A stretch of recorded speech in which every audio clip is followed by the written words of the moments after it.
మాట్లాడట్లే? ఇటువంటి స్కామ్ చేసేటోళ్ళ బీజేపీలో పెట్టుకున్నారు మీరు? కిషన్ రెడ్డి గారు ఎందుకు మాట్లాడరు? ఇప్పుడున్న BJP LP leader Maheshwar Reddy గారు ఈటల రాజేందర్ క్లోజ్ ఫ్రెండ్సా? మరి ఈ స్కామ్ల గురించి, మరి స్కామ్ చేసినటువంటి నాయకుడిని మీ పార్టీలో ఎట్లా పిలుచుకున్నారు మీరు? తప్పే కదా. మరి దీని గురించి ఎందుకు ఆలోచించారు మీరు?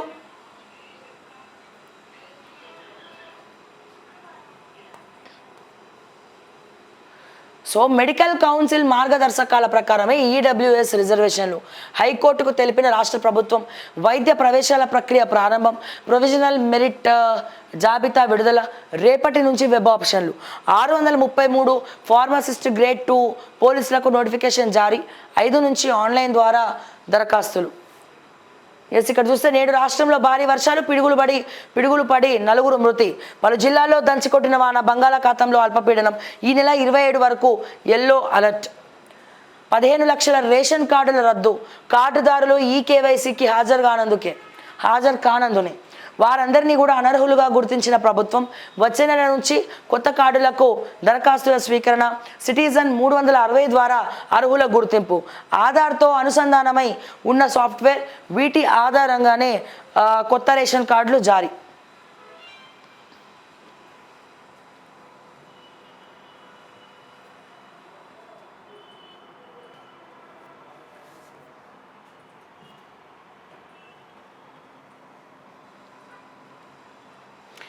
ఎస్, ఆదాబ్ హైదరాబాద్ చూసినట్టయితే రాష్ట్రాలతో కలిసి ప్రమాదాలకు చెక్. రైలు ప్రమాదాలు చేసేందుకే కుట్రలు. ఇటీవల పట్టాలపై సిలిండర్ డిటోనేటర్లు, ఇనుప రాడ్లు దర్శనం. కుట్రలకు తెరలేపుతున్న ఆగంతకులు.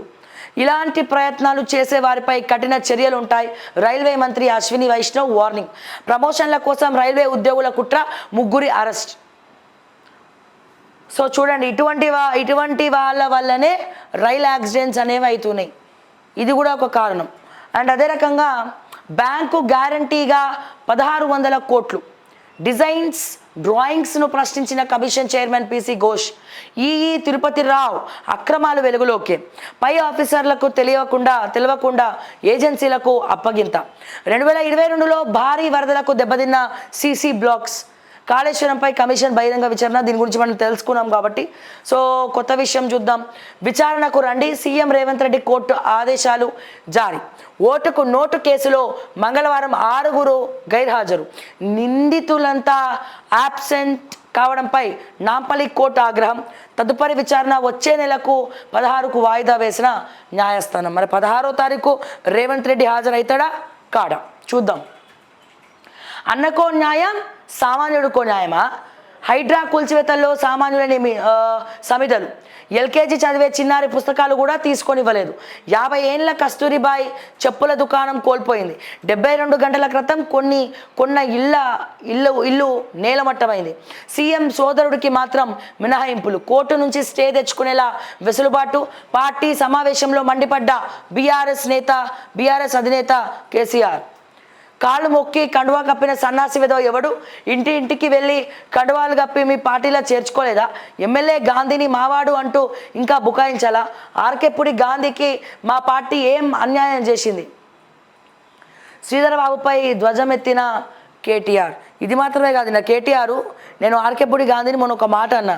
నువ్వు ఆ పార్టీకి చెందినోడువా, ఈ పార్టీకి చెందినోడువా, అసలు నువ్వు ఎవడివి అంటే, నువ్వు అటు ఇటు కాకుండా పోయినా అంటే నువ్వు ఏ దాని కిందకి లెక్కకు వస్తావు? ఈ డైలాగ్ కూడా నిన్న కేటీఆర్ కొట్టడం జరిగింది.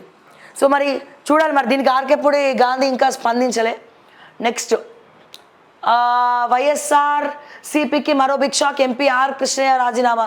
రాజ్యసభ సభ్యత్వానికి రాజీనామా చేస్తూ రాజ్యసభ చైర్మన్కు లేఖ. రాజీనామా ఆమోదించినట్లు జగదీప్ ధన్కడ్ వెల్లడి. పదవీ కాలం ఇంకా 4 ఏళ్లు ఉండగానే తప్పుకున్న ఆర్ కృష్ణయ్య. ఇరిగేషన్లో 10 ఎకరాలు ఎన్ఓసి, 80 ఎకరాల్లో వెంచర్. చెరువు కాలువలు పూడ్చి అక్రమంగా లేఅవుట్ ఏర్పాటు. దేవర యాంజాల్ చెరువులో 3 కాలువలు. అట్లాగే పోతాయపల్లిలో ఓ కాలువ. మందాయిపల్లి చెరువు FTL బఫర్ జోన్లో కబ్జా. HMDA ఇరిగేషన్ అధికారులకు లంచాలు, ఎన్ఓసి జారీ. రైతుల ఫిర్యాదు చేసిన పట్టించుకోలే అధికారులు. కాలువలను పూడ్చి రోడ్డు మధ్యలో అండర్ గ్రౌండ్ పైప్ లైన్. ముడుపులిచ్చుకో కాలువలు పూడ్చుకో అనే శీర్షికతో ఆదాబు కథనం. అనంతరం తూతు మంత్రంగా తనిఖీలు చేసిన అధికారులు. ఇది చూడండి, దేవరయాంజాల్ చెరువులో 3 కాలువలు. మరి ఇప్పుడు వీళ్ళకి పర్మిషన్లు ఇచ్చింది, అడ్డుగోలు పర్మిషన్లు ఇచ్చింది ఎవరిచ్చిండ్రు? ఇది మీరు తెలుసుకోవాలా. ఇదేం చేస్తారు తర్వాత అందరిడికి వచ్చి ఇన్వెస్ట్ చేసి కొనుక్కుంటారు. మళ్ళీ హైడ్రా లాంటివి వచ్చి బుల్డోజర్ పెడతాయి. సో ముందు తెలుసుకోండి, చట్టం తెలుసుకోండి, ఎక్కడ కొనాలి ఎక్కడ కొనొద్దు, దాని లింక్ డాక్యుమెంట్స్ ఉన్నాయా, ఉంటే అక్కడ ఏముందనేది మనం కూడా మీరు ఆలోచించాలా కొనుక్కునే ముందర. సో ఇటువంటి దొంగన కొడుకులు ఉంటారు, పైసలు తీసుకొని అమ్ముడు పోతారు. తర్వాత ఎవరికి నష్టం? మీలాంటి వాళ్ళకి మనలాంటి వాళ్ళకి నష్టం. తెలిసి తప్పు చేయకండి, ఇది ఒక్కటి మాత్రం చెప్తాను నేను. సెక్యులరిజం అంటే 1 వే కాదు, 2 వే. ఈ నెల అన్ని మతాలను గౌరవిస్తుంది, ఈ నెల అన్ని మతాలను గౌరవిస్తుంది. సనాతన ధర్మంపై మాట్లాడితే ఊరుకోం. హిందువుకు వేరే మతం వ్యక్తి మీద ద్వేషం ఉండదు. ధర్మానికి విఘాతం కలిగినప్పుడు హిందువుల గొంతెత్తాలి. తిరుమల లడ్డు అపవిత్రంతో మనసులు గాయపడ్డాయి. ధర్మారెడ్డి ఎక్కడ గాయపయ్యారో తెలియదు. సో ఇక్కడ పొన్నవోలు ఒళ్ళు దగ్గర పెట్టుకొని మాట్లాడాలి. ప్రకాష్ రాజ్ నీతులు చెప్పడం మానండి, ఘాటుగా హెచ్చరించిన AP deputy CM Pawan Kalyan. విజయవాడలో కనకదుర్గ ఆలయంలో శుద్ధి కార్యక్రమాలు చేస్తున్నారు. సో పవన్ కళ్యాణ్, సరికొత్త పవన్ కళ్యాణ్ని చూస్తున్నాం మనం. సో ధర్మో రక్షతి రక్షిత. మరి చేసిన తప్పులకు ప్రక్షాళన చేసుకుంటున్నారా లేకపోతే ఏ రకంగా చేస్తున్నారని తెలియదు, కానీ మొత్తానికి సరికొత్త పవన్ కళ్యాణ్ అయితే కనబడుతున్నాడు. సనాతన ధర్మం జోలికి వస్తే బహిరంగంగా ఈ సనాతన ధర్మం గురించి స్టేట్మెంట్ ఇచ్చే దమ్ములు ఎవరికి లేవు. నాట్ ఈవెన్ బీజేపీ కూడా చేయట్లే. అటువంటిది పవన్ కళ్యాణ్ నిన్న ఆవేశంతో మాట్లాడినటువంటి మాటలు. సో హిందువులు ప్రతి ఒక్కరు కూడా ఆలోచించాలి, ప్రతి మతం కూడా గొప్పదే, కానీ పక్క మతాన్ని కించపరచద్దు అని చెప్పి హిందూ ధర్మంలో ఉంది. కాబట్టి ప్రతి ఒక్క మతాన్ని కూడా హిందువులు గౌరవిస్తారు, తద్వారా సెక్యులరిజంని కూడా గౌరవిస్తున్నారు. దాన్నే వీక్నెస్గా తీసుకొని కొంతమంది మూకలు రెచ్చిపోతున్నాయి. సో ఖచ్చితంగా పవన్ కళ్యాణ్ నిన్న మాట్లాడినటువంటి మాటలతో పూర్తిగా నేను మద్దతు ఇస్తున్నా. సో ఈ రకంగా రక్షణగా ఉండాలి, మీలాంటి వాళ్ళని మాట్లాడుతున్నారు. సినిమా హీరోలు ఉన్నటువంటి మీలాంటి వాళ్ళు మాట్లాడుతున్నారు. ఏ సినిమా హీరో కూడా సనాతన ధర్మం గురించి మాట్లాడు, కానీ మీరు మాట్లాడుతున్నారు. సో దానికి ఒక పునాది రాయి పవన్ కళ్యాణ్ వేసినందుకు చాలా గర్వపడుతున్నా. శభాష్ పవన్ కళ్యాణ్ గారు, ఈ రకంగానే ముందరికెళ్ళండి, ఇంకా ఎండగట్టండి, మాట్లాడండి. And not even a BJP నాయకుడు కూడా దీని గురించి మాట్లాడరు.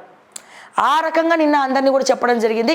సో మొత్తానికి తిరుమల లడ్డు కేవలం ఆంధ్ర సమస్య కాదు, ఇది యావత్ ప్రపంచమంతా చూస్తూ ఉంది. నేషనల్ మీడియా కూడా కూస్తూ ఉంది దీని గురించి.